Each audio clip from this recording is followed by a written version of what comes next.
இன்னைக்கு நம்ம பார்க்க போற செய்தியோட தலைப்பு, பரிசுத்த ஆவி உங்களிடத்தில் வரும்போது, நீங்கள் பெலன் அடைந்து எனக்கு சாட்சிகளா இருப்பீர்கள்.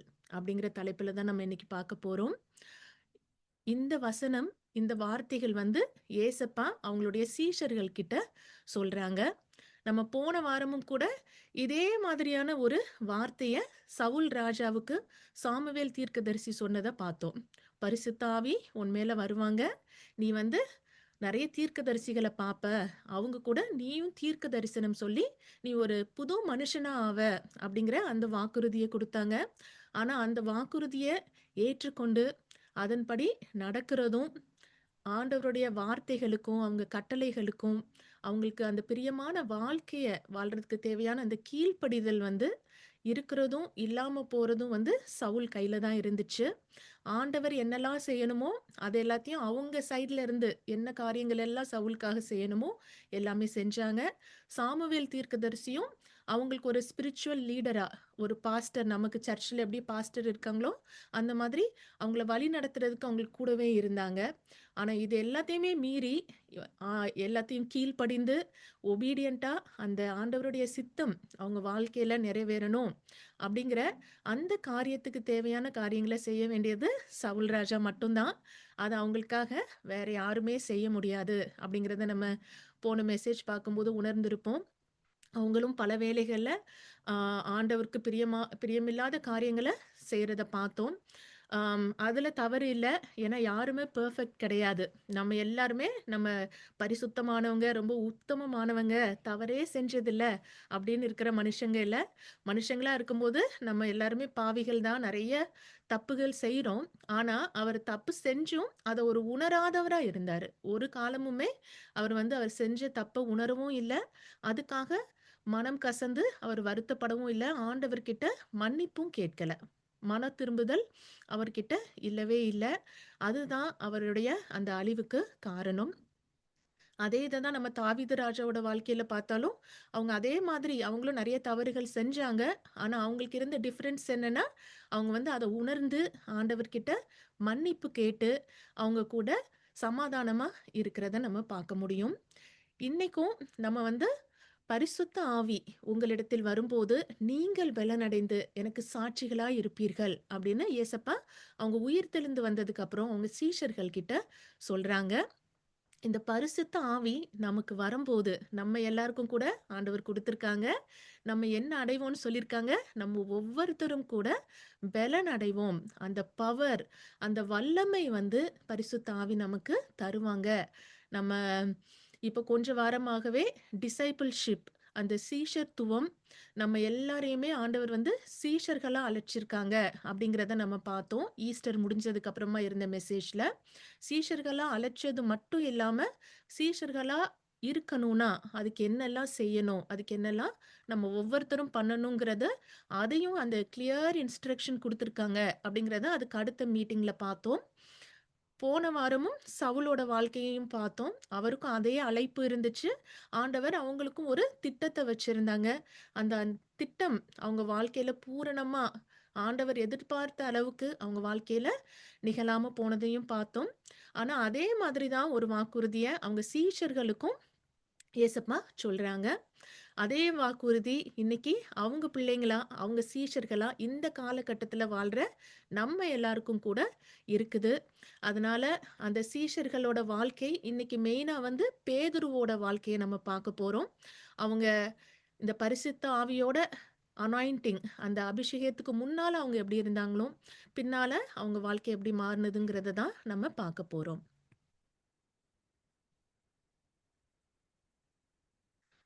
முதலாவதா 1 கொரிந்தியர் 4வது அதிகாரம் 20வது வசனத்துல பார்க்கிறோம். தேவனுடைய ராஜ்யம் பேச்சிலே அல்ல, பெலத்திலே உண்டாயிருக்கிறது. இதுதான் ரொம்ப முக்கியமான காரியம்.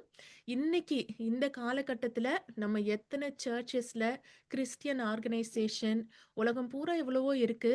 ஆனா, அங்க வந்து தேவனுடைய பெலமும் இருக்கா? இல்லன்னா வெறும் பேச்சு தான் இருக்கா? அப்படின்னு நம்ம பார்த்தோம்னா, நெறைய இடங்கள்ல வந்து வெறும் பேச்சு தான் இருக்கு.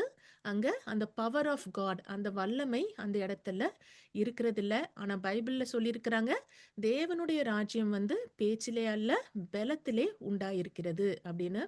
நம்ம ஓல்ட் டெஸ்டமென்ட் டைம்ல இருந்தே பார்த்தோம்னா, தேவனுடைய பிரசன்ஸ் எங்கெங்க ஆண்டவர் இருக்கிறாங்களோ, அங்க வந்து அவ்ளோ பலத்த செய்கைகள் இருக்கும். நெறைய அதிசயங்கள், அற்புதங்கள் நடக்கிறத நம்ம பார்க்க முடியும். நியூ டெஸ்டமென்ட்லயும் ஏசப்பா அதுக்கு பெரிய உதாரணம். அவங்க வந்து வெறும் பேசிக்கிட்டே மட்டும் ஆண்டவருடைய ராஜ்யத்த அவங்க பிரசங்கம் பண்ணல. அவங்க இஸ்ரவேல், சமாரியா எங்க போனாலும், போற இடத்துல எல்லாம் அதிசயங்களும், அற்புதங்களும் செய்றத நம்ம பார்க்க முடியுது. அதையே தான் அவங்க வந்து அவங்க சீஷர்கள் கிட்டயும் எதிர்பார்த்தாங்க. மார்க் 3வது அதிகாரம் 14லிருந்து 15வது வசனம் வரைக்கும் பார்க்கிறோம். அப்பொழுது அவர் 12 பேரை தெரிந்து கொண்டு, அவர்கள் தம்மோடு கூட இருக்கவும், பிரசங்கம் பண்ணும்படியாக தாம் அவர்களை அனுப்பவும், வியாதிகளை குணமாக்கி, பிசாசுகளை துரத்தும்படி அவர்கள் அதிகாரம் உடையவர்களாய் இருக்கவும் அவர்களை ஏற்படுத்தினார் அப்படின்னு நம்ம பார்க்கிறோம். இதுல எந்த ஒரு கன்ஃப்யூஷனுமே இல்ல. ஏசப்பா அந்த 12 பேரையும் தெரிந்து கொண்டு, அவங்க கூட இருக்கிறதுக்கும், வெறும் பிரசங்கம் பண்றதுக்கு மட்டும் இல்ல, அது கூட அவங்க வியாதிகள குணமாக்குறதுக்கும், பிசாசுகள துரத்துறதுக்கும் அவங்க அதிகாரம் உள்ளவங்களா இருக்கணும். அப்படிங்கிறது தான் தேவனுடைய சித்தமா இருக்குங்கிறது இதுல தெரியுது. ஆம், ஏசப்பா இந்த சீஷர்கள் கூட இருக்கிற வரைக்கும், அவங்க பிஹேவியர் எல்லாம் பார்த்தா, பர்ட்டிகுலரா இவங்க யாரும் ஆ பெரிய அதிசயங்கள், அற்புதங்கள் பெர்சனலா பண்ண மாதிரி பைபிள்ல இல்ல. அவங்க எல்லாருமே ஏசப்பாவுக்கு பின்னால ஒரு பேக்கிரவுண்ட்ல இருக்கிறாங்க. ஏசப்பா தான் மெயினா எல்லாத்தையும் பண்றாங்க. ஆம், நெறைய இடங்கள்ல ஒரு வசனத்துல நம்ம பார்க்க முடியும். அவங்க எல்லாருமே ஏசப்பா இந்த மாதிரி அனுப்புவாங்க. அவங்க எல்லாரும் போய் நெறைய அதிசயங்கள் பண்ணிட்டு வந்து ஏசப்பா கிட்ட ரொம்ப சந்தோஷமா சொல்லுவாங்க. நாங்க வந்து வியாதிகள குணமாக்கணும், பிசாசுகள தொரத்தணும் அப்படின்னு ரொம்ப சந்தோஷப்படுவாங்க. ஏசப்பா சொல்லுவாங்க, "அது ஒரு பெரிய காரியம் இல்ல. உங்க ஒவ்வொருத்தருடைய பெயரும் பரலோகத்துல எழுதியிருக்குன்னு நீங்க அதுக்காக சந்தோஷப்படுங்க" அப்படின்னு சொல்றத பார்க்க முடியும். ஆனாலுமே நம்ம பேதுருவோட வாழ்க்கையையும் இந்த காலகட்டத்துல பார்த்தா, அவருக்கு வந்து அப்ஸ் அண்ட் டவுன்ஸ் நெறைய இருக்கும். அவர் ரொம்ப உணர்ச்சி வசப்படுற ஒரு ஆளா இருக்கிறத பார்க்க முடியும். பேதுரு சில வேளைகள்ல ரொம்ப உணர்ச்சி வசப்பட்டு ஏசப்பாவுக்காக நான் அத பண்ணுவேன், இத பண்ணுவேன்னுவாங்க. ஆனா பின்வாங்கி போறவங்களா இருப்பாங்க. அந்த முழுசான தைரியம் இருக்காது. முழுசான விசுவாசமும் அவங்களுக்கு பல வேளைகள்ல இருக்காது. என்னதான் ஏசப்பா அவங்களுக்கு அந்த பவர குடுத்திருந்தாலும், அத ஒரு உணராம, அதோட அந்த முக்கியத்துவத்தையும், அவங்களால அத பண்ண முடியும் அப்படிங்கிறத உணராதவங்களா தான் இந்த கேட்டகரியில ஏசப்பா இருக்கும்போது அவங்க இருப்பாங்க. அடுத்ததும் ஏசப்பா இறந்தாச்சு. அவங்க மரித்து உயிர் தெழுந்ததுக்கு அப்புறம், அவங்க நடக்கிற காரியத்த தான் நம்ம பார்க்க போறோம். அப்போஸ்தலர் 1வது அதிகாரம் 3 முதல் 5வது வசனமும், 8 முதல் 9வது வசனத்திலயும், அவர் பாடுபட்ட பின்பு 40 நாளளவும் அப்போஸ்தலருக்கு தரிசனமாகி, தேவனுடைய ராஜ்யத்துக்குரியவைகளை அவர்களுடனே பேசி, அநேகம் தெளிவான திருஷ்டாந்தங்களினாலே அவர்களுக்கு தம்மை உயிரோடு இருக்கிறவராக காண்பித்தார். அன்றியும் அவர் அவர்களுடனே கூடு வந்திருக்கும்போது அவர்களை நோக்கி, யோவான் ஜலத்தினாலே ஞானஸ்நானம் கொடுத்தான். நீங்கள் சில நாளைக்குள்ளே பரிசுத்த ஆவியினாலே ஞானஸ்நானம் பெறுவீர்கள் அப்படின்னு சொல்றத நம்ம பார்க்க முடியுது. அப்ப நம்ம யோசிக்கலாம், அப்ப அவங்க ஏசப்பா கூட இருந்தப்போ அவங்களுக்கு வந்து பரிசுத்த ஆவி இல்லாம இருந்துச்சா? அப்படின்னா இல்ல. ஆனா அவங்களுக்கு வந்து பெர்மனன்ட்டா அவங்க கூடவே இருக்கிற மாரி ஃபுல் டைம் பரிசுத்த ஆவியோட அந்த அபிஷேகம் இல்லாம இருந்துச்சு. அவங்களுக்கு எப்பப்ப தேவைப்படுதோ அந்த டைம்ல தான் இருந்துச்சு. ஏசப்பா மரித்து உயிர் தெழுந்ததுக்கு அப்புறம் தான் நம்மளோட எப்பவுமே இருக்கிறதுக்கு, அவங்க எப்பவுமே அவங்கள நம்ம சொந்த இரட்சகரா ஏற்றுக்கொண்டு, நம்ம அவங்கள விசுவாசிக்கும்போது, நம்ம கூட ஃபுல் டைம் இருக்கிறதுக்கு பரிசுத்த ஆவிய குடுத்தாங்க. அததான் சொல்றாங்க, யோவான் ஜலத்தினாலே ஞானஸ்நானம் கொடுத்தான். நீங்கள் சில நாளுக்குள்ளே பரிசுத்த ஆவியினாலே ஞானஸ்நானம் பெறுவீர்கள். ஆகையால் நீங்கள் எருசலேமை விட்டு போகாமல் என்னிடத்தில் கேள்விப்பட்ட பிதாவின் வாக்குத்தத்தம், யாருடைய பிளான் அது? பிதாவோட வாக்குத்தத்தம் நிறைவேற காத்திருங்கள் என்று கட்டளையிட்டார். பரிசுத்த ஆவி உங்களிடத்தில் வரும்போது நீங்கள் பெலனடைந்து, அதாவது வல்லமை பெற்று, எருசலேமிலும் யூதேயா முழுவதிலும் சமாரியாவிலும் பூமியின் கடைசி பரியந்தமும் எனக்கு சாட்சிகளாய் இருப்பீர்கள் என்றார். இவைகளை அவர் சொன்ன பின்பு அவர்கள் பார்த்து கொண்டிருக்கையில் உயர எடுத்துக்கொள்ளப்பட்டார். அவர்கள் கண்களுக்கு மறைவாக ஒரு மேகம் அவரை எடுத்துக்கொண்டது அப்படின்னு நம்ம வாசிக்க முடியுது. ஏசப்பா இந்த வாக்குத்தத்தம் இருக்கு. இது உங்க வாழ்க்கையில இதுதான் தேவனுடைய சித்தம். இது நிறைவேறணும். அதனால நீங்க ஜெருசலேம்லே இருங்க. இங்கிருந்து எங்கேயும் போகாதீங்க அப்படின்னு சொல்றத பார்க்க முடியுது. அதுல முக்கியமான இது பரிசுத்த ஆவி உங்ககிட்ட வரும்போது நீங்கள் பெலனடைந்து இதுக்கு முன்னால இல்லாத அந்த பெலன், அந்த வல்லமை உங்களுக்கு வரும். முதலாவது நீங்க எருசலேம்ல அதுக்கு சுத்தி இருக்க யூதேயா தேசம் முழுவதிலும் சமாரியா இது எல்லாத்தையும் முடிச்சிட்டு ஒன் பை ஒன் நீங்க பூமியின் கடைசி பரியந்தமும் எனக்கு சாட்சிகளா இருப்பீர்கள் அப்படிங்கிறது தான் ஆண்டவர் அவங்களுக்கு கொடுத்த வாக்குறுதி. மனுஷங்க நம்ம உலகத்துல பார்க்குறோம். இன்னைக்கு ஒண்ணு சொல்லுவாங்க, நாளைக்கு அத சொல்லலன்னு சொல்லுவாங்க. மனசு மாறிடுவாங்க, பொய் பேசுவாங்க. ஆனா ஆண்டவர் என்னைக்குமே அவங்க சொன்ன ஒரு வார்த்தையும் நிறைவேறாமல் போனதே கிடையாது. அதே மாதிரி தான் அப்போஸ்தலர் 2வது அதிகாரம் 1 முதல் 4வது வசனத்துல பார்க்குறோம். பெந்தேகோஸ்தே என்னும் நாள் வந்தபோது அவர்கள் எல்லாரும், அதாவது எல்லா சீஷர்களும் ஒருமனப்பட்டு ஓரிடத்திலே வந்திருந்தார்கள். அப்பொழுது பலத்த காற்று அடிக்கிற முழக்கம் போல வானத்திலிருந்து சடுதியாய் ஒரு முழக்கம் உண்டாகி அவர்கள் உட்கார்ந்திருந்த வீடு முழுவதையும் நிரப்பிற்று. அல்லாமலும் அக்னிமயமான நாவுகள் போல பிரிந்திருக்கும் நாவுகள் அவர்களுக்கு காணப்பட்டு அவர்கள் ஒவ்வொருவர் மேலும் அமர்ந்தது. அவர்கள் எல்லாரும் பரிசுத்த ஆவியினாலே நிரப்பப்பட்டு ஆவியானவர் தங்களுக்கு தந்தருளின வரத்தின்படியே வெவ்வேறு பாஷைகளிலே பேசத் தொடங்கினார்கள் அப்படின்னு நம்ம பார்க்க முடியுது. ஏசப்பா சொன்ன அந்த வாக்குறுதி அந்த தினத்துல நிறைவேறிச்சு. அவங்க இதுக்கு முன்னால பண்ணாத காரியம் இன்னும் இதுக்கு 1 மாசத்துக்கு முன்னாலேயோ, கொஞ்ச நாளைக்கு முன்னாலேயோ அவங்களால இந்த பாஷைகள் எல்லாம் பேச முடியுமான்னா முடியாது. அது ஆவியானவரால குடுக்கப்பட்ட அந்த வரங்கள்ல அதுவும் ஒண்ணு. இது நடக்கும்போது அந்த காலகட்டத்துல எருசலேம்ல வேற வேற மொழிகள் பேசுற நெறைய யூதர்கள் இருக்கிறாங்க. இங்க இருக்கிற சத்தமும், இந்த பேச்சு சத்தமும், அங்க இருக்க அந்த கலாட்டா அந்த இதெல்லாத்தையும் கேட்டுட்டு பெரிய கூட்டமே அந்த இடத்துல கூடுது. கூடுன உடனே எல்லாரும் வேற வேற பாஷை பேசுறவங்க எல்லாம் இவங்க இந்த 12 பேரும் இதுல இருக்கிற இந்த மக்கள் எல்லாம் இவங்க இங்க உள்ள லோக்கல் ஆட்களாச்சே, இங்க உள்ளவங்க தானே, இவங்க எப்படி இந்த பாஷையெல்லாம் பேசுறாங்க அப்படின்னு அதிசயமா ஆன்னு பாக்குறாங்க. அதுலயே ஒரு கூட்டம் உடனே சொல்றாங்க, இவங்க மதுபானம் குடிச்சிட்டு ஏதோ உளறிட்டு இருக்கிறாங்க, அதனாலதான் இப்படி ஏதோ பண்றாங்க அப்படின்னு ஒரு கூட்டம் பேசுறாங்க. இதுக்கு நடுவுல தான் பேதுரு வராங்க. பேதுரு இந்த கூட்டம் எல்லாரையும் அமைதியா இருக்க சொல்லி அவங்க சொல்றாங்க, யோவேல் தீர்க்கதரிசி காலத்திலேயே பழைய ஏற்பாட்டிலேயே இத குறிச்சு எழுதியிருக்கிறாங்க. கடைசி நாட்கள்ல ஆண்டவர் அவங்க பரிசுத்த ஆவியினால அபிஷேகம் பண்ணுவேன் அப்படின்னு சொன்னது தான் இன்னைக்கு நிறைவேறியிருக்கு. நீங்க அத தான் பார்க்குறீங்க அப்படின்னு சொல்லி ஏசப்பா சொன்ன மாதிரியே அவங்களுக்குள்ள அந்த பரிசுத்த ஆவி வந்ததும் அவங்க பெலனடைந்து எனக்கு சாட்சியா இருப்பீங்கன்னு சொன்னாங்க. பேதுருவ நம்ம இதுக்கு கொஞ்ச நாள் முன்னால பார்த்தோம்னா, ஏசப்பாவ அவங்க அரெஸ்ட் பண்ணி அந்த கூட்டத்துக்கு நடுவுல இருக்கும்போது 3 தடவ அவங்க அந்த பயத்துல என்ன பண்ணாங்க?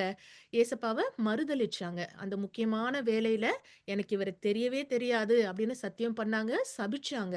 ஆனா அதே பேதுரு இன்னைக்கு அந்த பரிசுத்த ஆவியினால நிரந்ததுக்கு அப்புறம் அவ்ளோ தைரியமா இந்த கூட்டத்துக்கு முன்னால இருந்து அவங்க சொல்றாங்க, ஆண்டவர் வாக்குத்தத்தம் பண்ண அந்த பரிசுத்த ஆவியினால தான் நாங்க எல்லாம் இத செய்ய முடியுது அப்படின்னு அதையும் சொல்லி, அப்புறம் சுவிசேஷத்த அந்த கூட்டத்துல இருக்க எல்லாருக்கும் அவங்க பிரசங்கம் பண்றாங்க.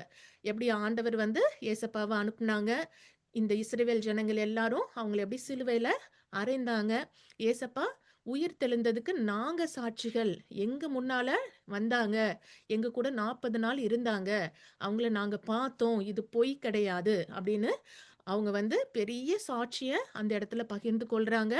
அதனால அந்த மக்கள் அந்த சாட்சியையும், இங்க நடக்கிற காரியங்களையும் பார்த்து, நாங்க என்ன பண்ணணும் அப்படின்னு பேதுரு கிட்ட கேட்க உடனே அவர் சொல்றாரு, நீங்க செய்ய வேண்டியதெல்லாம் ஒண்ணுதான். நீங்க பாவ மன்னிப்பு கேட்டு, மனம் திரும்பி, நீங்க ஞானஸ்தானம் பெற்றுக்கொண்ட உங்க எல்லாருக்குமே இந்த பரிசுத்த ஆவிய ஆண்டவர் கொடுக்க தயாரா இருக்கிறாங்க. உங்களுக்கு மட்டும் இல்ல, உங்களுக்கும் உங்க பிள்ளைங்களுக்கும் ஆண்டவரை விசுவாசிக்கிற உலகத்துல இருக்க எல்லாருக்குமே அவங்க தயாரா இருக்கிறாங்க அப்படின்னு முதல் பிரசங்கம் பேதுரு அந்த இடத்துல பண்றாங்க. நம்ம பைபிள்ல இந்த சாப்டரோட கடைசியில பார்க்கும்போது தெரியும். அன்னைக்கு இதை கேட்டு 3000 மக்கள் வந்து ரட்சிக்கப்படுறாங்க. 3000 பேரு தேவனுடைய ராஜ்யத்துக்கு நுழையிறாங்க. அதுக்கடுத்து இத பார்க்கலாம். இதற்கு அப்புறமும் இதெல்லாம் நடந்து ஒரு பெரிய சபை உருவாகுது. ஏசப்பாவ விசுவாசிக்கிற மக்கள் ஒரு சபை உண்டாகுது. இதெல்லாம் நடந்துட்டு இருக்க காலகட்டத்துல திரும்ப பேதுருவும் யோவானும் வந்து தேவாலயத்துக்கு போகிறாங்க. போற இடத்துல நடக்கிற காரியத்தை தான் நம்ம பார்க்க போறோம். அடுத்த அற்புதம் நடக்க போகுது. அப்போஸ்தலர் 3வது அதிகாரம் 2 முதல் 8வது வசனத்துல பார்க்கிறோம். அந்த அவங்க ஜெப ஆலயத்துல நுழையிற இடத்துல ஒரு சப்பானி ஒருத்தர் இருக்கிறாரு. அப்பொழுது தன் தாயின் வயிற்றிலிருந்து சப்பானியாய் பிறந்த ஒரு மனுஷனை சுமந்து கொண்டு வந்தார்கள். அவர் திடீர்னு கொஞ்ச வருஷமா சப்பானியா இல்ல, அவர் பிறந்ததுல இருந்தே சப்பானியா இருக்கிறாரு. தேவாலயத்திலே பிரவேசிக்கிறவர்களிடத்தில் பிச்சை கேட்கும்படி நாடோறும் அவனை அலங்கார வாசல் என்னப்பட்ட தேவாலய வாசலண்டையிலே வைப்பார்கள். இது தினமும் கொண்டு வந்து இந்த காரியத்தை செய்யறாங்க. தேவாலயத்திலே பிரவேசிக்க போகிற பேதுருவையும் யோவானையும் அவன் கண்டு பிச்சை கேட்டான். பேதுருவும் யோவானும் அவனை உற்று பார்த்து, எங்களை நோக்கி பார் என்றார்கள். அவன் அவர்களிடத்தில் ஏதாகிலும் கிடைக்கும் என்று எண்ணி அவர்களை நோக்கி பார்த்தான். அப்பொழுது பேதுரு, வெள்ளியும் பொன்னும் என்னிடத்தில் இல்லை, என்னிடத்தில் உள்ளதை உனக்கு தருகிறேன். நசரேயனாகிய இயேசு கிறிஸ்துவின் நாமத்தினாலே நீ எழுந்து நட என்று சொல்லி வலது கையினால் அவனை பிடித்து தூக்கிவிட்டான். உடனே அவனுடைய கால்களும் கரடுகளும் பலன் கொண்டது. அவன் குதித்தெழுந்து நின்று நடந்தான். நடந்து குதித்து தேவனை துதித்து கொண்டு அவர்களுடனே கூட தேவாலயத்திற்குள் பிரவேசித்தான் அப்படின்னு நம்ம பார்க்கிறோம். ஏசப்பா அவங்க இவங்க எல்லாரும் கூட இருக்கும்போதே சொன்ன காரியம்தான், நீங்க வந்து நோயாளிகளை சுகமாக்கணும் அப்படிங்கிறது என்னுடைய விருப்பம்ங்கிறத இந்த பரிசுத்த ஆவியனுடைய அந்த வல்லமையினாலையும் அந்த பலத்தினாலையும் அவங்க அதை செய்யறாங்க. அதுக்கப்புறம் நடக்கிற காரியங்களையும் நம்ம வாசிக்கலாம். அவன் நடக்கிறதையும் தேவனை துதிக்கிறதையும் ஜனங்கள் எல்லாரும் கண்டு தேவாலயத்தின் அலங்கார வாசலண்டையிலே பிச்சை கேட்க உட்கார்ந்திருந்தவன் இவன்தான் என்று அறிந்து அவனுக்கு சம்பவித்ததை குறித்து மிகவும் ஆச்சரியப்பட்டு பிரமித்தார்கள். குணமாக்கப்பட்ட சப்பானி பேதுருவையும் யோவானையும் பற்றி கொண்டிருக்கையில் ஜனங்கள் எல்லாரும் பிரமித்து சாலமோன் மண்டபம் என்னப்பட்ட மண்டபத்திலே அவர்களிடத்திற்கு ஓடி வந்தார்கள். பேதுரு அதை கண்டு ஜனங்களை நோக்கி, இஸ்ரவேலரே, இதை குறித்து நீங்கள் ஆச்சரியப்படுகிறதென்ன? நாங்கள் எங்கள் சுய சக்தியினாலாவது எங்கள் சுய பக்தியினாலாவது இவனை நடக்க பண்ணினோம் என்று நீங்கள் எங்களை நோக்கி பார்க்கிறதென்ன அப்படின்னு அவங்களுக்கு வந்து தெளிவை கொடுக்குறாங்க. எங்களோட சுய சக்தியிலையும் நாங்க பண்ணல, எங்களுடைய சுய பக்தியிலையும் எங்களால இதை செய்ய முடியாது. ஆபிரகாம், ஈசாக்கு, யாக்கோபு என்பவர்களுடைய தேவனாகிய நம்முடைய பிதாக்களின் தேவன் தம்முடைய பிள்ளையாகிய இயேசுவை மகிமைப்படுத்தினார். அவரை நீங்கள் ஒப்பு கொடுத்தீர்கள். பிலாத்து அவரை விடுதலையாக்க தீர்மானித்த போது அவனுக்கு முன்பாக அவரை மறுதலித்தீர்கள். பரிசுத்தமும் நீதியும் உள்ளவரை நீங்கள் மறுதலித்து கொலை பாதகனை உங்களுக்காக விடுதலை பண்ண வேண்டும் என்று கேட்டு ஜீவாதிபதியை கொலை செய்தீர்கள். அவரை தேவன் மரித்தோரிலிருந்து எழுப்பினார்.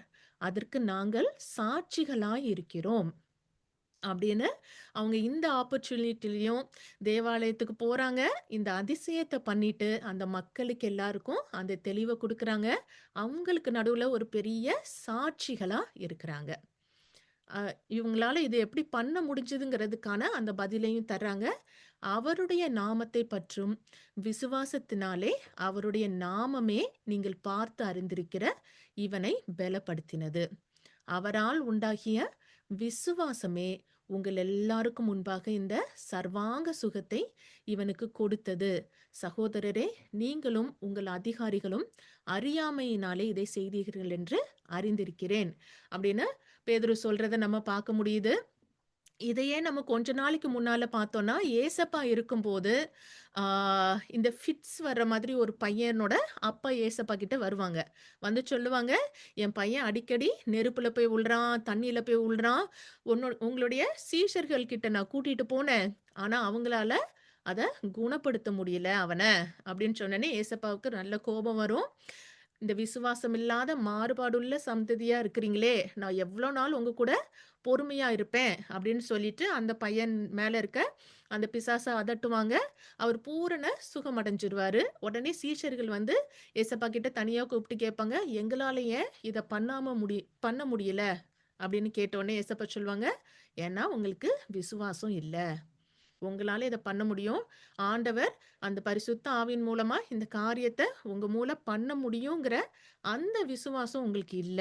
விசுவாச குறைச்சல் இருக்கிறதுனால உங்களால முடியல அப்படிங்கிற காரியம் நடந்துச்சு.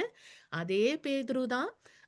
அவருகிட்ட எந்த மாற்றமும் இல்ல. ஆனா, இப்ப புதுசா அவங்கக்குள்ள அந்த பரிசுத்த ஆவி வந்ததுமே, அவங்க இந்த அற்புதத்தையும் பண்றாங்க. இந்த மக்களுக்கு முன்னால பெரிய சாட்சியாவும் இருந்து, அவங்களுக்கு சொல்லிக் குடுக்குறாங்க. அந்த விசுவாசம் தான் இந்த சர்வாங்க சுகத்த குடுத்தது அப்படிங்கிறத உங்களுக்கு நான் சொல்றேன்னு சொல்றாங்க. இது நம்ம எல்லாருக்கும் கூட ஒரு பெரிய ஆ பாடம் தான். பேதுருவோட வாழ்க்கையில இருந்தும் இந்த காரியங்கள நம்ம படிச்சுக்க முடியும்.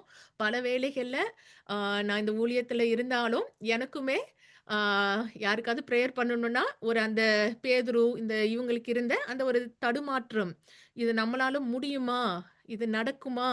அப்படிங்கிற அந்த எண்ணம் வரும். அது ஒரு பேரியர் மாதிரி நடுவுல நம்ம வர விடக்கூடாது. அந்த சந்தேகமும், அந்த விசுவாசமின்மையும் வந்து ஆண்டவர வந்து நம்ம மூலமா அவங்க குடுக்க வேண்டிய அந்த சுகத்த குடுக்க விடாம தடுக்கும். அதனால விசுவாசம் ரொம்ப முக்கியம். அடுத்ததும் அவங்க கன்டின்யூ பண்றாங்க. ஆ இதெல்லாம் நடந்துகிட்டு இருக்கு. இவங்க கிட்ட பேசிட்டு இருக்கும்போது, அவர்கள் ஜனங்களுடனே பேசிக் கொண்டிருக்கையில், ஆசாரியர்களும், தேவாலயத்து சேனைத் தலைவனும், சதுசேயரும் அவர்களிடத்தில் வந்து, அவர்கள் ஜனங்களுக்கு உபதேசிக்கிறதினாலும், இயேசுவை முன்னிட்டு மரித்தோரிலிருந்து உயிர்த்தெழுதலை பிரசங்கிக்கிறதினாலும் சினம் கொண்டு அவர்களைப் பிடித்து சாயங்காலமாய் இருந்தபடியினால் மறுநாள் வரைக்கும் காவலில் வைத்தார்கள். வசனத்தைக் கேட்டவர்களில் அநேகர் விசுவாசித்தார்கள். அவர்கள் தொகை ஏறக்குறைய 5000 இருந்தது. நம்ம பார்க்க போற ஒவ்வொரு எடுத்துக்காட்டுலயும் நம்ம பார்த்தோம்னா, அங்க ஒரு அதிசயம், அற்புதம் நடக்குது. இவங்க சாட்சி குடுக்குறாங்க. ஏசப்பாவ பத்தி சொல்றாங்க. அங்க எல்லா இடத்துலயுமே வந்து புது புது விசுவாசிகள் சேர்க்கப்படுறாங்க. போன கட்டத்துல நம்ம பார்த்தோம் 3000 பேர் சேர்ந்தாங்க. இன்னைக்கு 5000 புதுசான விசுவாசிகள் சேர்றத நம்ம பார்க்க முடியுது. ஆம், இந்த ஜனங்கள் கூட இருக்க இந்த தேவாலயத்து சேனை தலைவரும், இந்த சதுசேயர், பரிசேயர் இவங்க எல்லாருமே ஏசப்பாவ வந்து அவ்ளோ பாடுபடுத்துனாங்க. அவங்க பின்னாலேயே போயி அவங்கள பொய் குற்றச்சாட்டு பண்ணி, அவங்கள கல்வாரியில அறைந்து, சிலுவையில அறைஞ்சு நம்ம அவர வந்து கொன்னுட்டோம். இதோட எல்லாம் முடிஞ்சிடுச்சு. நம்ம நிம்மதியா இருக்கலாம். நம்மளுடைய ப்ராப்ளம நம்ம சால்வ் பண்ணிட்டோம் அப்படின்னு அவங்க இருக்கும்போது, அவங்க வந்து இந்த சீஷர்கள் வந்து திரும்பவும் ஏசப்பா பண்ண அதே அதிசயங்களையும், அற்புதங்களையும், ஏசப்பாவ பத்தியே அவங்க திரும்ப சாட்சி குடுக்கிறதையும், அவங்களால வந்து அத ஒத்துக்கவே முடியாது. அவங்க திரும்ப திரும்ப இவங்கள ரொம்ப தொல்ல பண்றத நம்ம பார்க்க முடியுது. இதுலயும் அவங்கள காவல்ல வச்சாங்கன்னு பார்க்குறோம். திரும்ப அவங்கள காவல்ல இருந்து வெளியில கொண்டு வந்து, அடுத்த நாள் காலையில நடக்கிற காரியங்கள் இது. அப்போஸ்தலர் 4வது அதிகாரம் 5 முதல் 10வது வசனத்துல பார்க்குறோம். மறுநாளிலே ஜனங்களுடைய அதிகாரிகளும் யாரெல்லாம்னு பார்த்துக்கோங்க. யாரெல்லாம் இதுக்கு எதிர்த்து வராங்க அப்படிங்கிறதுல ஒரு பெரிய லிஸ்ட்டே இருக்குது. ஜனங்களுடைய அதிகாரிகளும், மூப்பரும், வேதபாரகரும் அதாவது இன்னைக்கு கான்டெக்ஸ்ட்ல நம்ம சர்ச்சு தான். சர்ச்ல இருக்க பாஸ்டர்ஸ், பிரசங்கியாரு அந்த மாதிரி அவங்க எல்லாருமே சேர்ந்து ஏசப்பாவுக்கே அகெயின்ஸ்டா வராங்க இதுல. வேதபாரகரும், பிரதான ஆசாரியனாகிய அன்னாவும், காய்பாவும், யோவானும், அலெக்சாந்தரும், பிரதான ஆசாரியருடைய குடும்பத்தார் யாவரும் எருசலேமிலே கூட்டம் கூடி, அவர்களை நடுவே நிறுத்தி, நீங்கள் எந்த வல்லமையினாலே, எந்த நாமத்தினாலே இதை செய்தீர்கள் என்று கேட்டார்கள். அப்பொழுது பேதுரு பரிசுத்த ஆவியினாலே நிறைந்து அதாவது இதுல நம்ம புரிஞ்சுக்க வேண்டியது என்னன்னா, பேதுருவுக்குள்ள ஆல்ரெடி பரிசுத்த ஆவி இருக்கிறாங்க. அவங்களுடைய அபிஷேகம் இருக்கு. இந்த கேள்விக்கு பதில வந்து அவங்களுடைய சுய எண்ணத்தினாலயும், அவங்க சுய சிந்தனையினாலயும் அவங்களுக்கு தோணுனத அவங்க பேசாம, பரிசுத்த ஆவியோட அந்த வெளிப்படுத்துதல அவங்க சொல்றத இவங்க சொல்றாங்கங்கிறத தான் இதுல மீன் பண்றாங்க. பேதுரு பரிசுத்த ஆவியினாலே நிறைந்து அவர்களை நோக்கி, "ஜனத்தின் அதிகாரிகளே, இஸ்ரவேலின் மூப்பர்களே, பிணியாளியாய் இருந்த இந்த மனுஷனுக்கு செய்யப்பட்ட உபகாரத்தை குறித்து எதினாலே இவன் ஆரோக்கியமானான் என்று நீங்கள் என்று என்னிடத்தில் விசாரித்துக் கேட்டால், உங்களால் சிலுவையில் அறையப்பட்டவரும் தேவனால் மரித்தோரிலிருந்து எழுப்பப்பட்டவருமாய் இருக்கிற நசரேயனாகிய இயேசு கிறிஸ்துவின் நாமத்தினாலேயே இவன் உங்களுக்கு முன்பாக சொஸ்தமாய் நிற்கிறான் என்று உங்கள் எல்லாருக்கும், இஸ்ரவேல் ஜனங்கள் எல்லாருக்கும் தெரிந்திருக்க கடவது அப்படின்னு போல்டா நல்ல தைரியமா பேசுறாங்க. அவங்க அதுக்கப்புறமா அவங்கள விடாது கேட்கும்போது சொல்றாங்க 11வதுல இருந்து 14வது வசனத்துல, வீடு கட்டுகிறவர்களாகிய உங்களால் அற்பமாய் எண்ணப்பட்ட அவரே மூலைக்கு தலைக்கல்லானார். அவராலே அன்றி வேறொருவராலும் இரட்சிப்பு இல்லை. நாம் இரட்சிக்கப்படும்படிக்கு வானத்தின் கீழெங்கும் மனுஷர்களுக்குள்ளே அவருடைய நாமமே அல்லாமல் வேறொரு நாமம் கட்டளையிடப்படவும் இல்லை என்றான். அப்படின்னு சொல்லிட்டு பேதுருவும் யோவானும் பேசுகிற தைரியத்தை, அந்த தைரியத்தை அவங்க மட்டும் அதை உணரல, அவங்கள சுத்தி இருக்கிற மனுஷங்களுக்கும் அது தெரியுது. அவங்க 2 பேரும் பேசுற தைரியத்தை அவர்கள் கண்டு, அவர்கள் படிப்பறியாதவர்கள் என்றும் பேதமையுள்ளவர்கள் என்றும் அறிந்தபடியினால் ஆச்சரியப்பட்டு, இவர்கள் இயேசுவுடனே கூட இருந்தவர்கள் என்று அறிந்து கொண்டார்கள். சொஸ்தமாக்கப்பட்ட மனுஷன் அவர்கள் அருகே நிற்கிறதை கண்டபடினால் எதிர்பேச அவர்களுக்கு இடமில்லாதிருந்தது. அவங்களுக்கு வேற வழியே இல்ல. நடந்தத, அதுவும் ஆயிரக்கணக்கான மனுஷங்களுக்கு நடுவுல நடந்த விஷயத்த அவங்களால பொய்ன்னு சொல்ல முடியாது. அத மூடி அவங்களால மறைக்க முடியாது. அப்படிங்கிறத அவங்க உணர்றத நம்ம பார்க்க முடியுது. இதுலயும் முக்கியமான காரியம், இந்த வானத்தின் கீழயும் எல்லா இடத்துலயும் இந்த உலகத்துல நம்ம ரட்சிக்கப்படுறதுக்கு ஏசப்பாவ தவிர வேற வழியே இல்ல அப்படிங்கிறத நம்ம கிறிஸ்டியனாகவும் நம்ம அதை உணர்ந்தவங்களா இருக்கணும். ஆம், நான் சின்னதா இருக்கும்போதெல்லாம் கூட நினைப்பேன், மேபி நல்லா இப்போ ஏசப்பாவை விசுவாசிக்காத கிறிஸ்டியன், நான் கிறிஸ்டியனா இருக்கிறவங்கள ஒருவேளை நல்ல குணம் இருக்கு, அவங்க எந்த தப்புமே செய்யாம ரொம்ப எல்லார்ட்டையும் அன்பா இருக்கிறவங்க, நிறைய நல்லது செய்யறவங்களா இருந்தா ஹெவனுக்கு போயிருவாங்களோ அப்படின்னு எல்லாம் யோசிப்பேன். ஆனா பைபிள்ல தெளிவா நம்ம பார்க்கிறோம், ஒருத்தர் எந்த தவறுமே செய்யாம எவ்வளவு நல்லவரா இருந்தாலும், ஆனா ஏசப்பாவை விசுவாசிக்கிற ஒருத்தரா இருந்தா, அவர் வந்து ரட்சிக்கப்பட முடியாது அப்படிங்கிறத திரும்ப திரும்ப பார்க்க முடியுது. அதனால அவங்களால மட்டுமே தான் நம்ம எல்லாருக்குமே ரட்சிப்பு. அவங்களும் திரும்ப விடாம இவங்கள என்ன பண்றதுன்னு அந்த கூட்டத்துக்கு தெரியல. நம்ம ஏசப்பாவ ஆ கொலை பண்ணி அவங்கள இது பண்ணிட்டோம்னு நம்ம நெனைச்சா, இவங்க யாரும் புதுசா வந்து திரும்ப முதல்ல இருந்து எல்லாத்தையும் ஆரம்பிக்கிறாங்களே அப்படின்னு சொல்லிட்டு, அவங்க வந்து அப்பொழுது அவர்களை ஆலோசனை சங்கத்தை விட்டு வெளியே போகும்படி கட்டளையிட்டு, தங்களுக்குள்ளே யோசனை பண்ணிக்கொண்டு, இந்த மனுஷரை நாம் என்ன செய்யலாம்? எருசலேமில் வாசம் பண்ணுகிற எல்லாருக்கும் தெரிந்திருக்கிறபடி வெளியரங்கமான அற்புதம் இவர்களால் செய்யப்பட்டதே. இதை நாம் இல்லை என்று சொல்லக்கூடாது. ஆகிலும் இது அதிகமாய் ஜனத்துக்குள்ளே பரப்பா பரப்பாதபடிக்கு இது முதல் ஒருவரோடும் இந்த நாமத்தை குறித்து பேசக்கூடாதென்று அவர்களை உறுதியாய் பயமுறுத்த வேண்டும் என்று சொல்லிக்கொண்டு அவர்களை அழைத்து இயேசுவின் நாமத்தை குறித்து எவ்வளவும் பேசவும் போதிக்கவும் கூடாதென்று அவர்களுக்கு கட்டளையிட்டார்கள். அவங்களால வேற ஒண்ணும் செய்ய முடியல. அதனால அவங்கள பயமுறுத்தி கட்டளையிடுறாங்க.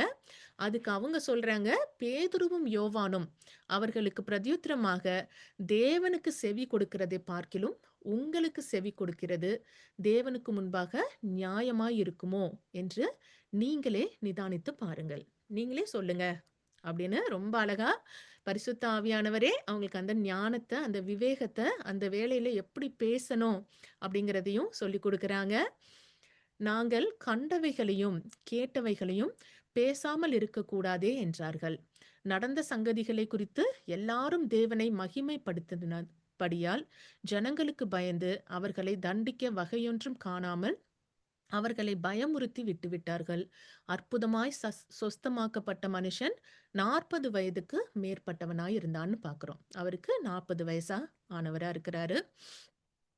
இந்த காரியங்கள் எல்லாத்தையுமே நடந்து இங்க நடந்த காரியங்கள் எல்லாத்தையும் யோவானும், பேதுருவும் போயி அவங்களுடைய அந்த குளோசஸ்ட் சர்க்கிள்ல இருக்க அந்த பீப்பிள் அவங்க கிட்ட எல்லாம் போய் ஷேர் பண்றாங்க. நாங்க இப்படி ஆலயத்துல போய் இப்படி ஒருத்தர குணமாக்கணும். அங்க இந்த அதிகாரிகள் எல்லாரும் வந்து எங்கள இதெல்லாம் பண்ணாங்க அப்படின்னு சொல்லி அவங்க எல்லாருக்கும் அந்த நடந்த கதை எல்லாத்தையும் சொல்லி, அதுக்கப்புறம் அவங்க எல்லாரும் சேர்ந்து ஒரு ஜெபம் பண்றாங்க. அப்போஸ்தலர் 4வது அதிகாரம் 29லிருந்து 31ம் 33வது வசனத்தையும் பார்க்கிறோம். இப்பொழுதும் கர்த்தாவே, அவர்கள் பயமுறுத்தல்களை தேவரீர் கவனித்து, உம்முடைய பரிசுத்த பிள்ளையாகிய இயேசுவின் நாமத்தினாலே அடையாளங்களும் அற்புதங்களும் நடக்கும்படி செய்து, பிணியாளிகளை குணமாக்கும்படி உம்முடைய கரத்தை நீட்டி, உம்முடைய ஊழியக்காரர் உம்முடைய வசனத்தை முழு தைரியத்தோடும் சொல்லும்படி அவர்களுக்கு அனுக்கிரகம் செய்தருளும் என்றார்கள் அப்படின்னு பார்க்கிறோம். இந்த வசனம் கூட நம்ம ஒரு கிறிஸ்தவ பிள்ளையா, ஏசப்பாவுடைய சீஷர்களா நம்ம ஒவ்வொருத்தரும் கூட நம்ம பிரேயர்ல நம்ம எடுத்து யூஸ் பண்றதுக்கு ரொம்ப அழகான வசனம். அவங்களுடைய பவர், அந்த பவர் ஆஃப் காட் வந்து நம்ம மூலமா எல்லாருக்கும் பயனடையணும் அப்படிங்கிறதுக்காக நம்ம ஜெபிக்கிறதுக்கு ரொம்ப உபயோகமா இருக்கும். அவர்கள் ஜெபம் பண்ணின போது அவர்கள் கூடியிருந்த இடம் அசைந்தது. அவர்கள் எல்லாரும் பரிசுத்த ஆவியினால் நிரப்பப்பட்டு தேவ வசனத்தை தைரியமாய் சொன்னார்கள். ஏசப்பா சொன்னதும் இதுதான். அந்த பரிசுத்த ஆவி உங்ககிட்ட வரும்போது நீங்க பலன் அடைந்து எனக்கு சாட்சிகளா இருப்பீங்க அப்படின்னு சொன்னாங்க.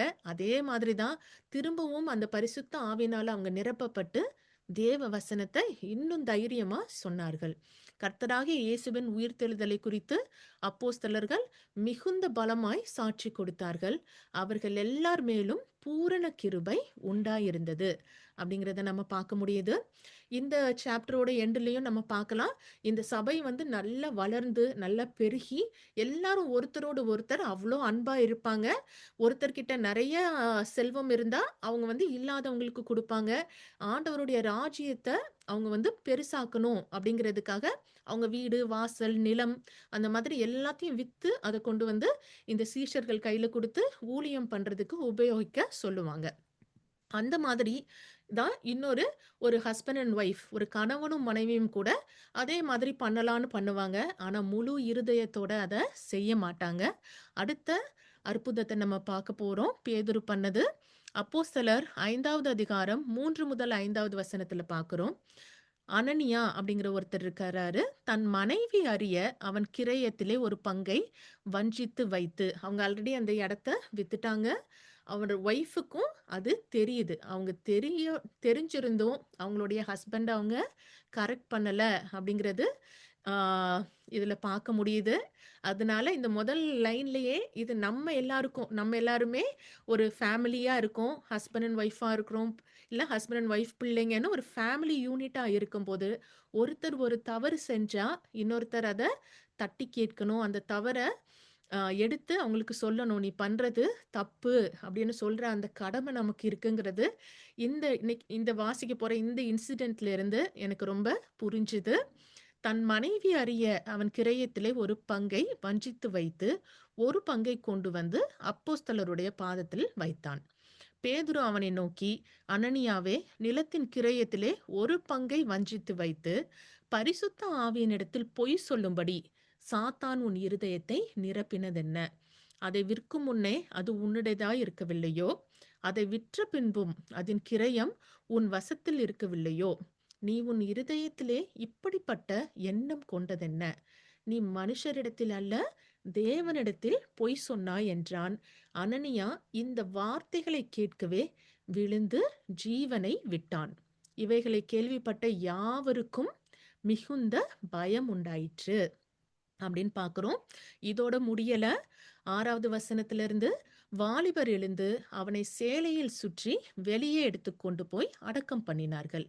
ஏறக்குறைய 3 மணி நேரத்திற்கு பின்பு அவனுடைய மனைவி நடந்ததை அறியாமல், அவங்களுக்கு நடந்தது தெரியாது, உள்ளே வந்தால் பேதுரு அவளை நோக்கி, நிலத்தை இவ்வளவுக்கு தானா விற்றீர்கள்? எனக்கு சொல் என்றான். அவள், ஆம், இவ்வளவுக்கு தான் என்றாள். பேதுரு அவளை நோக்கி, கர்த்தருடைய ஆவியை சோதிக்கிறதற்கு நீங்கள் ஒருமனப்பட்டதென்ன? அப்படின்னு அழகா கேட்குறாங்க. ஒரு ஹஸ்பண்ட் அண்ட் ஒய்ஃபா இந்த தப்ப செய்றதுக்கு நீங்க 2 பேரும் ஏன் ஒருமனப்பட்டீங்க? அப்படின்னு கேட்டுட்டு, இதோ உன் புருஷனை அடக்கம் பண்ணினவர்களுடைய கால்கள் வாசற்படியிலே வந்திருக்கிறது. உன்னையும் வெளியே கொண்டு போவார்கள் என்றான். உடனே அவள் அவனுடைய பாதத்தில் விழுந்து ஜீவனை விட்டாள். வாலிபர் உள்ளே வந்து அவள் மரித்து போனதைக் கண்டு அவளை வெளியே எடுத்துக்கொண்டு போய் அவளுடைய புருஷன் அண்டையிலே அடக்கம் பண்ணினார்கள் அப்படின்னு பார்க்குறோம். ஆ, பேதுரு ஆ, ஏசப்பா அந்த கடல் மேல நடந்து வரும்போது அந்த போட்குள்ள உட்காந்துட்டு நானும் நடந்து வரவா அப்படின்னு கேட்ட அந்த பேதுரு தான் இவங்க. கடல்ல 2, 3 அடி எடுத்து வச்சுட்டு சுற்றி இருந்த அந்த சூழ்நிலைகள், அந்த புயலையும் அந்த காற்றையும் பார்த்து பயந்து நான் மூழ்கி போகிறேன், என்னை காப்பாத்துங்க, எனக்கு பயமா இருக்குன்னு சொன்ன அதே பேதுரு தான் இன்னைக்கு இவ்ளோ போல்டா, அவ்வளவு அழகா, தெளிவா அந்த பரிசுத்த ஆவியின் மூலமா அவ்ளோ பலன் அடைந்து அவங்க இந்த அதிசயங்களை பண்றாங்க. அவ்வளோ போல்டா அவங்க பிரசங்கம் பண்றாங்க, பேசுறாங்கங்கிறத நம்ம பார்க்க முடியுது. ஆ, இந்த இதில நான் சொன்ன மாரி ஸ்பெசிஃபிக்கா அவங்க ஒய்ஃப் அந்த வேலையிலேயே அவங்க மனைவி, அவங்க ஹஸ்பண்ட் கிட்ட "நீங்க பண்றது தப்பு. நம்ம கர்த்தருடைய காரியத்தில இப்படி செய்யக்கூடாதுன்னு" சொல்லியிருந்தா, இந்த சூழ்நிலை வேற மாதிரி போயிருக்கும். 2 பேரும் சேர்ந்து உடந்தையா இந்த செஞ்சதுனால அந்த குடும்பமே அழிந்து போகிறத நம்ம பார்க்க முடியுது. இந்த காரியம் நடந்ததுக்கு அப்புறமும் இந்துவும் எல்லா இடத்துக்கும் பரவுது. அதுக்கப்புறமும் அந்த அதிசயத்துக்கு அப்புறமும் நம்ம பார்க்குறோம். 5வது அதிகாரம் 14லிருந்து 18வது வசனத்துல திரளான புருஷர்களும், ஸ்திரீகளும் விசுவாசம் உள்ளவர்களாகி கர்த்தரிடமாக அதிகம் அதிகமாய் சேர்க்கப்பட்டார்கள் அப்படின்னு. இதுதான் அங்க பேட்டர்னாவே இருக்குது. அந்த பழைய சபையும், அந்த அப்போஸ்தலர்கள் இருந்த காலகட்டத்திலயும், அவங்களுடைய அந்த போல்ட்னஸ், அந்த அதிசயம், அற்புதம், அப்புறம் நெறைய விசுவாசிகள் சேர்க்கப்படுறாங்க. பிணியாளிகளை படுக்கைகளின் மேலும், கட்டில்களின் மேலும் கிடத்தி, பேதுரு நடந்து போகையில் அவனுடைய நிழலாகிலும் அவர்களில் சிலர் மேல் படும்படிக்கு அவர்களை வெளியே வீதிகளில் கொண்டு வந்து வைத்தார்கள். அந்த அளவுக்கு அவங்க விசுவாசமா இருக்கிறாங்க. சுற்று பட்டணங்களிலிருந்து திரளான ஜனங்கள் பிணியாளிகளையும் அசுத்த ஆவிகளால் வாதிக்கப்பட்டவர்களையும் எருசலேமுக்கு கொண்டு வந்தார்கள் அப்படின்னு பார்க்குறோம். ஏசப்பாவோட சித்தம் இதுதான். அவங்களுடைய பிள்ளைங்களா, அவங்களுடைய விசுவாசிகளா, நம்ம எல்லாருடைய சபையும் கூட இந்த சபை மாதிரி இருக்கணும். நம்மள சுற்றி இருக்கிற மக்களுக்கு நம்ம அவ்வளோ ஒரு பிளெஸ்ஸிங்கா, ஒரு ஆசீர்வாதமா இருக்கணுங்கிறது தான் அவங்களுடைய விருப்பமா இருக்கு. இதுலயும் பார்க்க முடியுது. எருசலேம சுத்தி இருக்கிறவங்க எல்லாரும் கொண்டு வராங்க. எல்லா வியாதிப்பட்டவங்கள கொண்டு வராங்க. அவர்கள் எல்லாரும் குணமாக்கப்பட்டார்கள்னு பார்க்கிறோம். எல்லாருமே குணமாக்கப்பட்டார்கள். அப்பொழுது பிரதான ஆசாரியனும் அவனோடே கூட இருந்த சதுசேய சமயத்தார் அனைவரும் எழும்பி பொறாமையினால் நிறைந்து அப்போஸ்தலர்களை பிடித்து பொதுவான சிறைச்சாலையில வச்சிடுறாங்க. ஆனாலும் அவங்க என்னதான் ஆண்டவருக்கு எதிரா இதெல்லாம் பண்ணணும்னு நெனச்சாலும், அது எதுவுமே நடக்காது. அது எதுவுமே அவங்களுக்கு எதிரா வாய்க்கப்பட்ட ஆ "no weapons formed against them will prosper" அப்படிங்கிற மாதிரி அவங்களுக்கு எதிரா வாய்க்கப்பட்ட அந்த எந்த சாரி எனக்கு தமிழ்ல வார்த்தை வரமாட்டேங்குது. ஆயுதமும் வாய்க்காமல் போகும்னு சொன்ன மாதிரி, அவங்களுக்கு எதிரா இவங்க எவ்வளவுதான் பிளான் போட்டாலும், அது எதுவுமே நிறைவேறல. அடுத்ததும் அவங்க ஜெயில்ல இருக்கிறாங்க. ஆனாலும் கர்த்தருடைய தூதன் ராத்திரியிலே சிறைச்சாலையின் கதவுகளை திறந்து அவர்களை வெளியே கொண்டு வந்து, நீங்கள் போய் தேவாலயத்திலே நின்று இந்த ஜீவ வார்த்தைகள் எல்லாவற்றையும் ஜனங்களுக்கு சொல்லுங்கள் அப்படின்னு சொல்றத பார்க்க முடியுது. அவங்க கர்த்தருக்கு கீழ்ப்படிந்து அவங்க எதிர்பார்த்த காரியங்களை அவங்களுக்கு ஒபீடியன்ட்டா இருந்து அவங்க செய்யும்போது ஆண்டவர் தாமே அவங்க கூட இருக்கிறாங்க. அவங்கள ஒரு நாளும் அவங்க தனியா விடல. அவங்க அந்த ஜெயில்ல இருக்கும்போது கூட, சிறைச்சாலையில இருக்கும்போது, தூதன் அவங்கள ராத்திரியில சிறைச்சாலையிலிருந்து கூட்டிட்டு போய், "நீங்க போய் இந்த ஜீவ வார்த்தைகள் எல்லாத்தையும் சொல்லுங்கன்னு" சொல்றாங்க. இதுல நான் பார்த்த விஷயம், அவர் ராத்திரி எல்லாம் அவங்க ஜெயில்ல இருக்கிறாங்க. ராத்திரியோட ராத்திரியா அவங்கள வெளியில கொண்டு வந்து விடுறாங்க. ஆனா நெக்ஸ்ட் டே அவங்க எந்த சாக்கு போக்குமே இல்ல. அதிகாலமே அவங்க காலையிலேயே எழுந்து தேவாலயத்துல போய் பிரவேசித்து போதகம் பண்ணினார்கள்னு பார்க்கிறோம். அந்த அளவுக்கு ஒரு டெடிகேட்டடா இருக்கிறாங்க. இதுக்கு நடுவுல இருக்க சில வசனங்கள்ல வந்து, இவங்கள ஜெயில்ல போட்ட அந்த பிரதான ஆசாரியர், அவங்க எல்லாரும் வந்து அவங்க ஆட்கள அனுப்பி, அவங்க ஜெயில்ல இருக்கவங்கள போய் கூட்டிட்டு வாங்க அப்படின்னு சொல்லி அனுப்புவாங்க. அங்க போய் பார்த்தா, இவங்க யாருமே இருக்க மாட்டாங்க. ஆனா கதவெல்லாம் அது இருந்த மாதிரியே மூடி தான் இருக்கும். எந்த பிரச்சனையுமே இருக்காது. ஆனா ஆட்கள் மட்டும் காணாம போயிருப்பாங்க. அதனால அவங்க எல்லாமே இது என்ன நடந்துச்சுன்னு குழம்பி போயி, ரொம்ப ஒண்ணும் புரியாம நின்னுட்டு இருப்பாங்க. அந்த வேளையில தான் நடக்கிற காரியம் இது. பிரதான ஆசாரியனும் அவனோடே கூட இருந்தவர்களும் வந்து ஆலோசனை சங்கத்தாரையும் இஸ்ரவேல் புத்திரனின் மூப்பர் எல்லாரையும் வரவழைத்து அப்போஸ்தலர்களை கொண்டு வரும்படி சிறைச்சாலைக்கு சேவகரை அனுப்பினார்கள். அப்பொழுது ஒருவன் வந்து, இதோ நீங்கள் காவலில் வைத்த மனுஷர் தேவாலயத்திலே நின்று ஜனங்களுக்கு போதகம் பண்ணுகிறார்கள் என்று அவர்களுக்கு அறிவித்தான். உடனே சேனை தலைவன் சேவகரோடே கூட போய் ஜனங்கள் கல்லெறிவார்கள் என்று பயந்ததினால் பலவந்தம் பண்ணாமல் அவர்களை அழைத்து கொண்டு வந்தான். திரும்பியும் இவங்கள கூட்டிட்டு வராங்க. 5வது அதிகாரத்துல தான் பார்க்கிறோம். நீங்கள் அந்த நாமத்தை குறித்து போதகம் பண்ணக்கூடாதென்று நாங்கள் உங்களுக்கு உறுதியாய் கட்டளையிடவில்லையா? அப்படி இருந்தும், இதோ எருசலேமை உங்கள் போதகத்தினால் நிரப்பி, அந்த மனுஷனுடைய இரத்த பழியை எங்கள் மேல் சுமத்த வேண்டும் என்றிருக்கிறீர்கள் என்று சொன்னான். அதற்கு பேதுருவும் மற்ற அப்போஸ்தலரும், மனுஷருக்கு கீழ்ப்படுகிறதை பார்க்கிலும் தேவனுக்கு கீழ்ப்படுகிறதே அவசியமாய் இருக்கிறது அப்படின்னு அழகா அவங்களுக்கு பதில் சொல்றாங்க. ஆ, அதுக்கப்புறமும் நெறைய குழப்பம் இருக்கு. இவங்கள என்னதான் பண்றது?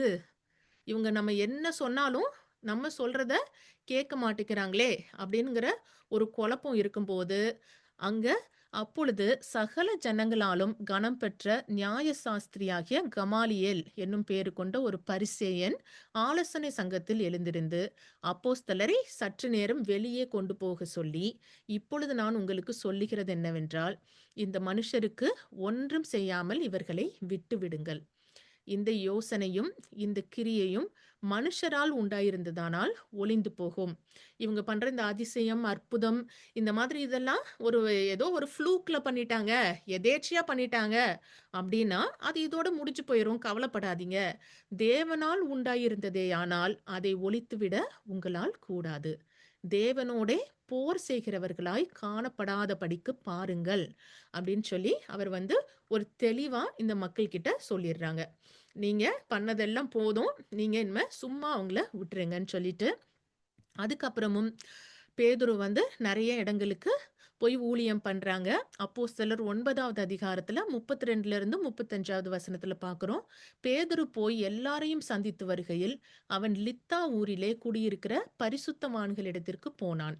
அங்கே 8 வருஷமாய் கட்டிலின் மேல் திமிர்வாதம் உள்ளவனாய் கிடந்து, அதாவது முடக்குவாதம் உள்ளவங்க, ஐனேயா என்னும் பேருள்ள ஒரு மனுஷனை கண்டான். பேதுரு அவனை பார்த்து, ஐனையாவே, இயேசு கிறிஸ்து உன்னை குணமாக்குகிறார். நீ எழுந்து உன் படுக்கையை நீயே போட்டுக்கொள் என்றான். உடனே அவன் எழுந்திருந்தான். லித்தாவிலும் சாரோனிலும் குடியிருந்தவர்கள் எல்லாரும் அவனைக் கண்டு கர்த்தரிடத்தில் திரும்பினார்கள்னு பார்க்கிறோம். அதே பேட்டர்ன் தான் நான் சொன்ன மாதிரி முதல்ல இருந்தே. அவங்க போகுறாங்க, அவங்கள குணப்படுத்துறாங்க. அந்த ஊர்ல இருக்கிற எல்லாருமே ஏசப்பா கிட்ட விசுவாசம் வச்சு மனம் திரும்பி வர்றத நம்ம பார்க்க முடியுது. அடுத்ததும் அந்த ஊருக்கு பக்கத்து ஊர்ல நடக்கிற காரியம். அப்போஸ்தலர் 9வது அதிகாரம் 36லிருந்து 38வது வசனமும் 40 முதல் 42ல பார்க்கிறோம். யோப்பா பட்டணத்தில் கிரேக்கு பாஷையிலே தொற்கால் என்று அர்த்தம் கொள்ளும் தபித்தாள் என்னும் பெயருடைய ஒரு சீஷி இருந்தாள். அவள் நற்கிரியைகளையும் தர்மங்களையும் மிகுதியாய் செய்து கொண்டு வந்தாள். அந்நாட்களில் அவள் வியாதிப்பட்டு மரணமடைந்தாள். அவளை குளிப்பாட்டி மேல் வீட்டிலே கிடத்தி வைத்தார்கள். யோப்பா பட்டணம் லித்தா ஊருக்கு சமீபமானபடியினாலே பேதுரு அவ்விடத்தில் இருக்கிறான் என்று சீஷர்கள் கேள்விப்பட்டு தாமதம் இல்லாமல் தங்களிடத்தில் வர வேண்டும் என்று சொல்லும்படி 2 மனுஷரை அவனிடத்திற்கு அனுப்பினார்கள் அப்படின்னு நம்ம பார்க்கிறோம். இதுக்கு நடுவில் இருக்க வசனத்துல அவங்க கூப்பிட்டு அனுப்புறாங்க. பேதுருவும் அந்த இடத்துக்கு வர்றாங்க. உடனே அந்த வீட்டில் இருக்கவங்க எல்லாம் ஓடி போய் பேதுரு கிட்ட நடந்த காரியங்களை சொல்றாங்க. இதெல்லாம் நடந்திருக்கு, அதான் உங்களை கூப்பிட்டோன்னு சொல்லிட்டு, இந்த அம்மா வந்து கை வேலை செய்யறதுல ரொம்ப திறமைசாலியா இருக்காங்க. அவங்க செஞ்ச வேலைப்பாடுகள் எல்லாத்தையும் காமிச்சு அவங்களுக்காக எல்லாரும் ரொம்ப வருத்தப்பட்டு அழுறாங்க. அதுக்கப்புறம் தான் பேதுரு எல்லாரையும் வெளியே போக செய்து முழங்கார் படியிட்டு ஜெபம் பண்ணி பிரேதத்தின் புறமாய் திரும்பி, தபித்தாளே, எழுந்திரு என்றான். அப்பொழுது அவள் தன் கண்களை திறந்து பேதுருவை பார்த்து உட்கார்ந்தாள். அவன் அவளுக்கு கை கொடுத்து அவளை எழுந்திருக்க பண்ணி பரிசுத்தவான்களையும் விதவைகளையும் அழைத்து அவளை உயிருள்ளவளாக அவர்களுக்கு முன் நிறுத்தினான். இது யோப்பா பட்டணம் எங்கும் தெரிய வந்தது. அப்பொழுது அநேகர் கர்த்தரிடத்தில் விசுவாசம் உள்ளவர்கள் ஆனார்கள் அப்படின்னு நம்ம பார்க்கிறோம். நம்ம முதல்ல பார்த்த மாதிரியே தேவனுடைய ராஜ்யம் வெறும் பேச்சுல இல்ல, பலத்தினால தான் இருக்குங்கிறத இந்த எல்லா காரியங்கள்லயும் நம்ம பார்க்க முடியுது. நம்ம முதல்ல இருந்தே பார்த்தோம். பேதுரு ஒரு சாதாரண மீன் பிடிக்கிற ஒரு மீனவரா தான் இருந்தாரு. அவர்கிட்ட எந்த ஒரு ஸ்பெஷலான இதுவுமே கிடையாது. ஒரு சாதாரண மனுஷனை ஏசப்பா கூப்பிட்டு அவங்களுடைய சீஷரா எடுத்துக்கொண்டு அவங்களுக்கு அவங்களுடைய அந்த அனாயிண்டிங், நம்மளுடைய பரிசுத்த ஆவியனுடைய அந்த அபிஷேகத்தை கொடுத்து அதன் மூலமா அவங்க இவ்வளோ பெரிய காரியங்களை பண்றத நம்ம பார்க்க முடியுது. அதனால ஒரு சாதாரணமா இருந்த ஒரு மீனவரா இருந்த ஒரு பேதுருவால இது முடியும்னா, ஏசப்பா தாமே நமக்கு எல்லாருக்கும் சொல்றாங்க, இங்க இருக்கிற நம்ம ஒவ்வொருத்தராலையும் கூட இந்த காரியம் முடியும். ஏன்னா தேவனால கூடாத காரியம் ஒன்றுமே இல்லை. அப்படி ஒரு காரியமே கிடையாது அப்படிங்கிறத உணர்ந்தவங்களா நம்ம இருக்கணும். ஏசப்பாவோட விருப்பமும் அதுதான். யோவான் 14வது அதிகாரம் 12 முதல் 16வது வசனத்திலையும் 26வது வசனத்துல பார்க்கிறோம். மெய்யாகவே மெய்யாகவே, அதாவது 2 தடவை. அப்ப அவ்வளோ இம்பார்ட்டன்டான விஷயம் அது. ஒரு தடவைன்னு ஏசப்பா சொல்லல. மெய்யாகவே மெய்யாகவே நான் உங்களுக்கு சொல்லுகிறேன், நான் என் பிதாவினிடத்திற்கு போகிறபடினால் என்னை விசுவாசிக்கிறவன், அண்டர்லைன் பண்ணி நம்ம ஞாபகம் வச்சுக்கணும். என்னை விசுவாசிக்கிறவன் நான் செய்கிற கிரியைகளை தானும் செய்வான், இவைகளை பார்க்கிலும் பெரிய கிரியைகளையும் செய்வான். இதுதான் ஏசப்பா நம்ம ஒவ்வொருத்தருக்கும் கொடுத்திருக்க வாக்குறுதி. நம்ம ஒரு பவர்லெஸ்ஸா ரொம்ப அப்படியே நொந்து போய் இருக்க ஒரு கிறிஸ்டியனா இருக்கணுங்கிறது தேவனுடைய சித்தம் கிடையாது. நம்ம ஒவ்வொருத்தருமே, அவங்கள விசுவாசிக்கிற ஒவ்வொருத்தருமே நான் செய்கிற கிரியைகளை தானும் செய்வான், அதை விட பெரிய கிரியைகளை செய்வாங்கன்னு தான் ஏசப்பா சொல்லியிருக்காங்க. நீங்கள் என் நாமத்தினாலே எதை கேட்பீர்களோ குமாரனில் பிதா மகிமைப்படும்படியாக அதை செய்வேன். என் நாமத்தினாலே நீங்கள் எதை கேட்டாலும் அதை நான் செய்வேன் அப்படிங்கிறதையும் வாக்குறுதி நமக்கு கொடுத்திருக்காங்க. நீங்கள் என்னிடத்தில் அன்பாய் இருந்தால் என் கற்பனைகளை கை கொள்ளுங்கள். நம்ம பல வேளைகள்ல அவங்களுடைய ஆசீர்வாதம் எல்லாம் வேணும், ஆனா எனக்கு முடிஞ்ச காரியத்தை மட்டும் நான் செய்வேன் அப்படின்னு நினைக்கிறோம். ஆனா ஏசப்பா அடிக்கடி சொல்றது, என்கிட்ட அன்பா இருந்தா என் கற்பனைகளை கை கொள்ளுங்கள் அப்படிங்கிறது தான். நான் பிதாவை வேண்டிக் கொள்வேன், அப்பொழுது என்றென்றைக்கும், எப்பவாது இல்ல, என்றென்றைக்கும் உங்களுடனே கூட இருக்கும்படி சத்திய ஆவியாகிய வேறொரு தேற்றரவாளனை அவர் உங்களுக்கு தந்தருள்வார். என் நாமத்தினாலே பிதா அனுப்ப போகிற அந்த பரிசுத்த ஆவியாகிய தேற்றரவாளனே எல்லாவற்றையும் உங்களுக்கு போதித்து நான் உங்களுக்கு சொன்ன எல்லாவற்றையும் உங்களுக்கு நினைப்பூட்டுவார் அப்படிங்கிற அந்த வாக்கு தத்துவத்தையும் நமக்கு கொடுத்திருக்காங்க. அதனால ஹோலி ஸ்பிரிட் நம்ம எல்லாருக்குள்ளேயும் இருக்கிறாங்க. அவங்க என்னைக்குமே இருக்காங்க. எப்போதாவதுன்னு இல்லை, என்றென்றைக்கும் உங்களுடைய இருக்கும்படின்னு சொல்லியிருக்கிறாங்க. அதனால நம்ம கூட எப்பவுமே இருக்கிறாங்க. அவங்க எல்லாத்தையும் நமக்கு போதிச்சு நமக்கு எல்லாத்தையும் நினைப்பூட்டுவாங்கங்கிற வாக்குறுதியும் கொடுத்திருக்காங்க. இதை அடிக்கடி யோசிக்கும் போது, நாங்க இங்க இங்க யூகேல இருக்கும்போது எங்க வெளியில போனாலும் கார்ல ஏறின உடனே போடுறது கூகுள் மேப்ஸ், இல்லைன்னா வேற ஏதாவது ஒரு மேப் தான். அது நம்ம எங்க போகணும், என்ன செய்யணும், எங்க திரும்பணும் அப்படின்னு எல்லா இன்ஸ்ட்ரக்ஷனுமே அது சொல்லும். எனக்கு எப்பவுமே ஹோலி ஸ்பிரிட்டையும் அப்படிதான் தோணும். அது பேசிட்டே இருக்கும். ஆனா அதுக்கு நம்ம கேட்கறதும் கேட்காம நம்ம இஷ்டத்துக்கு நான் இப்படிதான் போவேன், எனக்கு இந்த ரூட் தெரியும், நீ என்ன சொல்றது அப்படின்னு சொல்லி நம்ம போனா அதுவால ஒண்ணும் செய்ய முடியாது. அதேதான், நம்ம எல்லாருக்குள்ளயும் அந்த பரிசுத்த ஆவி இருக்கிறாங்க. ஆனா அவங்களுடைய அந்த நடத்துதல் படி நடக்கிறதும், அவங்களுக்கு கீழ்ப்படிஞ்சு அவங்க நமக்கு சொல்ற காரியங்களை நம்ம நினைவு கூர்ந்து அதை செய்யறதும் நம்ம எல்லார் கையிலையும் தான் இருக்குது. கடைசியா நம்ம பார்க்கிறோம், மார்க் 16வது அதிகாரத்திலையும் 17ல இருந்து 20வது வசனத்துல அது அகைன் நம்மள மாரி விசுவாசிக்கிறவங்களுக்கு குடுத்திருக்க வாக்குத்தத்தம் தான். விசுவாசிக்கிறவர்களால் நடக்கும் அடையாளங்களாவன, என் நாமத்தினாலே பிசாசுகளை துரத்துவார்கள், நவமான பாஷைகளை பேசுவார்கள். நம்மளுடைய அந்த சீஷர்கள் நம்ம முதல்ல பார்த்த வசனத்துல பேசின மாதிரி, சர்ப்பங்களை எடுப்பார்கள், சாவுக்கு ஏதுவான யாதொன்றை குடித்தாலும் அது அவர்களை சேதப்படுத்தாது. வியாதியஸ்தர் மேல் கைகளை வைப்பார்கள், அப்பொழுது அவர்கள் சொஸ்தமாவார்கள் என்றார். அப்படிங்கிறத நம்ம நினைவில் கொள்ளணும். அதனால நம்ம எல்லாருமே நம்மள சுத்தி இருக்கிறவங்களுக்கு யாராவது நமக்கு உடம்பு சரியில்ல அப்படின்னு நம்மகிட்ட வந்தா, நீங்க இந்த டாக்டர் கிட்ட போங்க, இந்த ஸ்பெஷலிஸ்ட்டுக்கு போங்க அப்படின்னு பேசுறவங்களா இல்லாம, தேவனுடைய பிள்ளையா அவங்களுக்காக அவங்க மேல கைகள வச்சு ஜெபிக்கிற பிள்ளைங்களா நம்ம இருக்கும்போது, ஏசப்பா அவங்களுக்கு அந்த சுகத்த குடுப்பாங்க. இவ்விதமாய் கர்த்தர் அவர்களுடனே பேசின பின்பு பரலோகத்துக்கு எடுத்துக்கொள்ளப்பட்டு தேவனுடைய வலது பாரிசத்தில் உட்கார்ந்தார். சீஷர்கள் தான் அவங்க. அவர்கள்ன்னு சொல்றது சீஷர்கள் புறப்பட்டு போய் எங்கும் பிரசங்கம் பண்ணினார்கள். கர்த்தர் அவர்களுடனே கூட கிரியையை நடப்பித்து அவர்களால் நடந்த அடையாளங்களினாலே வசனத்தை உறுதிப்படுத்தினார். ஆமேன் அப்படின்னு நம்ம பார்க்கிறோம். நம்ம கீழ்ப்படிந்து நம்ம வந்து அந்த முதல் ஸ்டெப்ப நம்ம எடுத்து வைக்கும்போது தான் நம்ம மூலமா ஏசப்பா அந்த பரிசுத்த ஆவியும் அந்த அடையாளங்களையும் அற்புதங்களையும் அவங்களுடைய அந்த வசனத்தையும் நிறைவேற்ற முடியும். அதனால நம்ம சவுலோட வாழ்க்கையிலையும் பார்த்தோம், ஆண்டவர் அவங்களுக்கு நல்ல பிளான், ஒரு ரொம்ப அழகான பிளானை வச்சிருந்தாங்க. ஒண்ணுமே இல்லாத ஒரு மனுஷனை கூப்பிட்டு இஸ்ரவேலுக்கே ராஜாவா உட்கார வச்சாங்க. ஆனா அந்த ராஜரீகத்துல அவர் வந்து நம்ம பைபிள்ல அதுக்கு எத்தன வருஷம் இருந்தாருன்னு தெளிவான ஒரு காலகட்டம் குடுக்கல. ஆனா பைபிள்ல ரொம்ப தெரிஞ்சு வேதத்துல பெரிய ஆட்களா இருக்கிறவங்க சொல்றாங்க, ஜெனரலா அவர் ஒரு 20லிருந்து 40 வருஷம் கூட அவர் வந்து அரசாண்டிருப்பாருன்னு சொல்றாங்க. ஆண்டவர் என்னதான் அவர் வேண்டான்னு சொன்னாலுமே, இம்மீடியட்டா வச்ச உடனே அவர விலக்கல. அவர் வந்து 20லிருந்து 40 வருஷம் இஸ்ரவேலுக்கு ராஜா வர இருந்தான்னு சொல்றாங்க. ஆ, அந்த சவுல் ராஜா மாதிரி தான் நம்மளும் யாருமே பெர்ஃபெக்ட் கிடையாது. பேதுருவோட வாழ்க்கையிலயும் எத்தனையோ ஏற்ற இறக்கங்கள் இருந்துச்சு. ஆண்டவரே எனக்கு தெரியாதுன்னு மறுதலிச்சவங்களா இருந்தாங்க. கடல் மேல நடக்கும்போதும் எல்லாத்தையும் பார்த்து பயந்து மூழ்கி போனவங்களா இருந்தாங்க. நெறைய காரியங்கள அவங்க வந்து தப்பு தப்பா பண்ணாங்க. ஆனா தப்பா பண்ணாலும் அத உணர்ந்து ஆண்டவர்கிட்ட மனம் கசந்து அழுது அவங்க மன்னிப்பு கேட்டு ஆண்டவனுடைய பிள்ளையா எல்லாருக்கும் அந்த இடத்துல எருசலேம்லயும் அதை சுத்தி இருந்த ஊட்கள்லயும் எல்லாருக்கும் ஒரு பெரிய ஆசீர்வாதமா இருந்ததை நம்ம பார்க்க முடியுது.